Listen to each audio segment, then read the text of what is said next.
Hi, my name is Lisa Webster. I am Mohawk Delaware or Ganagahage Lenape.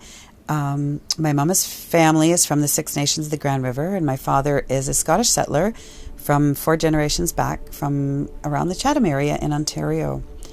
And I'm here to tell my story. And I'm a beaded earring addict. My first pair of earrings I purchased after a road trip to Gitsigukla First Nation in 1995, and I was in love with these earrings. They were long and dangly and beautifully beaded, white, pink, black, green, and I was so happy with them. I immediately put them on and didn't take them off until I got to Vancouver, where I was living at the time, and I ran into a friend. And this white woman called out my earrings. And she was like, "What the heck are those?" And I'm using polite language. And really just started ridiculing me for wearing these earrings. And it was after that I took them off.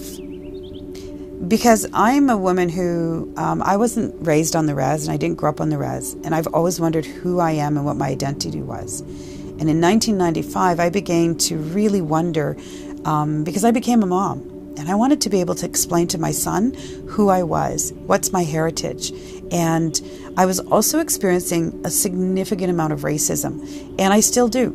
And I'm identified by my brown skin and by my beliefs and my attitudes.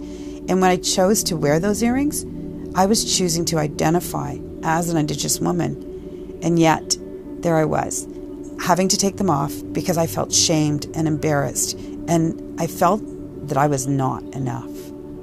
Now, fast forward to 2019, I was living on, and I still do, on Gabriel Island, a white enclave. There are very few Indigenous people here, and I felt the real need to connect. The work that I do and the work that I was doing then is in Indigenous relations. So I teach people how to work with First Nation communities, how to approach First Nation communities, and how to have a different worldview and a different way of being. And it can be draining.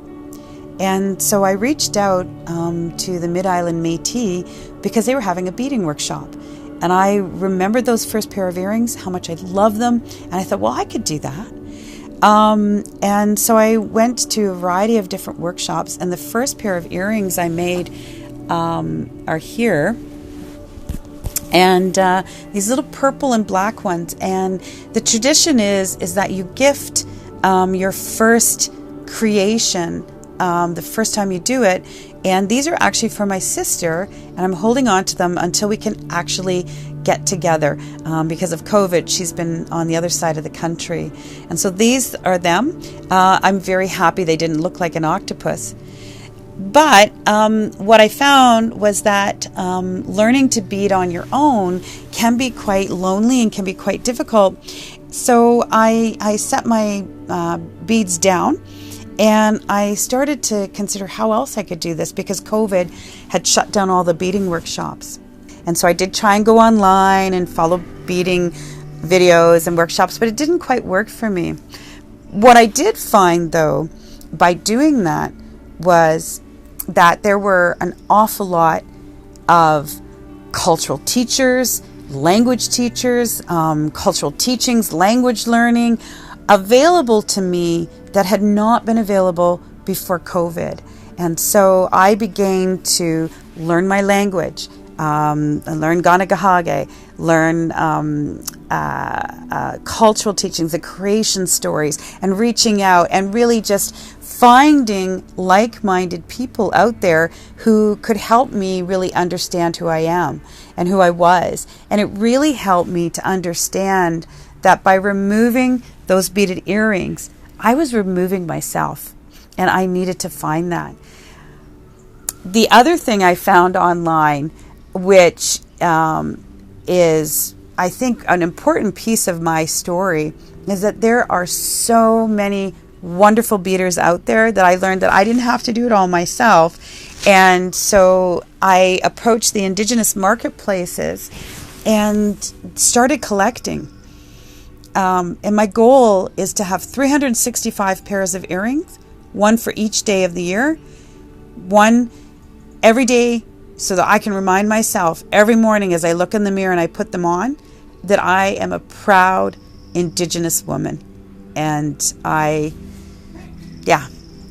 that's really what I'm hoping to bring to people. When we wear beaded earrings, we wear our culture. We wear the matriarchs. We wear our ancestors and our talent. And I believe that every single woman, man, person who has beaded these earrings, and they've either come to me as gifts or as purchases directly from the creator, they leave a little bit of themselves in there. And when I wear them, I get a superpower. And that superpower is being able to say, I am Indigenous, I am proud, I am strong, I'm beautiful, I'm wonderful.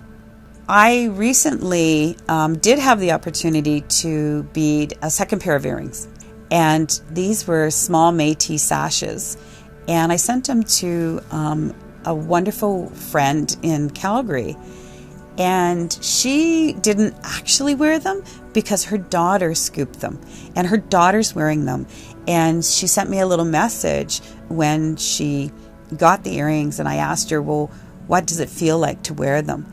And I definitely wanted to share that because it's important that we as parents and aunties and mothers and grandmothers and matriarchs know how we can gift confidence to all the women in our society, our daughters and nieces and nephews. Yeah, sure, why not?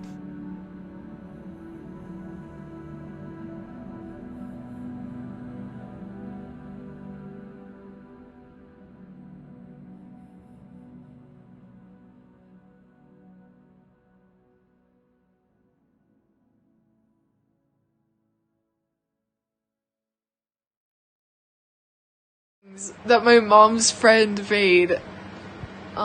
They're really pretty and I really enjoy wearing them because it's such a good way to implement just like Indigenous style and Indigenous spirituality in like your everyday life. And also it's really good to support Indigenous creators and stuff like that. Like whenever somebody asks me where I got these earrings, I always tell them like, oh, like my mom's friend made them and stuff like that. And it's just like good to wear like beaded things in general because then you have the opportunity to tell people where you got them. And it's a good way to spread the word so that other people support the creator and stuff like that. It's also, they're just so fun and they're so pretty. Like who wouldn't want to wear things like these? So yeah, and it's just like really nice to like just like tell people without really telling them that I'm like, yeah, I'm Indigenous and I'm proud to be Indigenous and I think my culture is amazing and I think it's gorgeous.